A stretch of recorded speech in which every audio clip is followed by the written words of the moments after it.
રહ્યા છો Vadodara 24 hours news. હવે જોઈએ અગત્યના સમાચાર।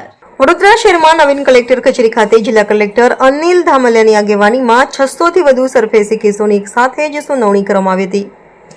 જિલ્લા કલેક્ટર દ્વારા 600 થી વધુ સરફેસી કેસોની એક સાથે સુનાવણી, દસ્તાવેજો અને જવાબ એકત્રિત કરવા માટે જુદી જુદી 8 ટીમ બનાવાઈ વડોદરા જિલ્લા કલેક્ટર કચેરી દ્વારા હાલમાં પેન્ડસી ઓછી કરવા માટે એક પછી એક ઝુંબેશ ચલાવાઈ રહી છે, જેમાં આજ રોજ સરફેસી માટેની ઝુંબેશ ચલાવવામાં આવી હતી, જે હેઠળ એક સાથે 200 થી વધારે કેસોની સુનાવણી એક જ દિવસમાં કરાઈ હતી, જે માટે ખાસ 8 ટીમોની પણ રચના કરાઈ હતી।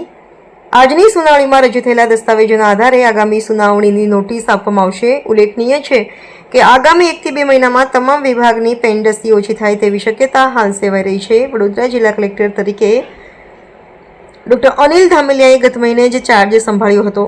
સરફેસી કેસના તમામ પક્ષકારોને નોટિસ મોકલવામાં આવી હતી। પ્રાપ્ત વિગત અનુસાર અંદાજે 600 થી વધારે સરફેસી કેસોમાં નોટિસ મોકલાઈ હતી।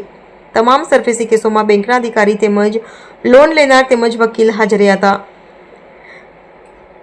સરફેસી કેસો એટલે શું? સરકારી તેમજ ખાનગી બેંકમાંથી વિવિધ લોન લીધા બાદ તેને સમયસર ભરપાઈ ન કરનાર વ્યક્તિ સામે બેંક દ્વારા કેસ કરવામાં આવતા હોય છે। જિલ્લા કલેક્ટરની કોર્ટમાં આવા કેસોને સરફેસી કેસો કહેવાય છે। કોર્ટમાં આવતા કેસોને સરફેસી કેસો કહેવાય છે।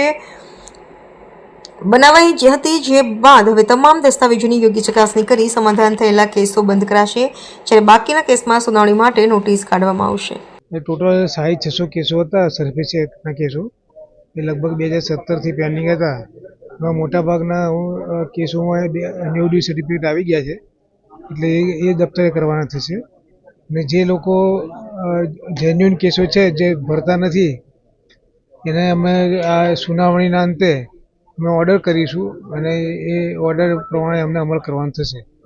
તો પણ જિલ્લા કલેક્ટરની આગેવાનીમાં કેટલા કેસોની સુનાવણી કરવામાં આવશે? આજે 70 કેસોની સુનાવણી રાખેલી છે અને આવતીકાલે પણ કેસો રાખેલા છે।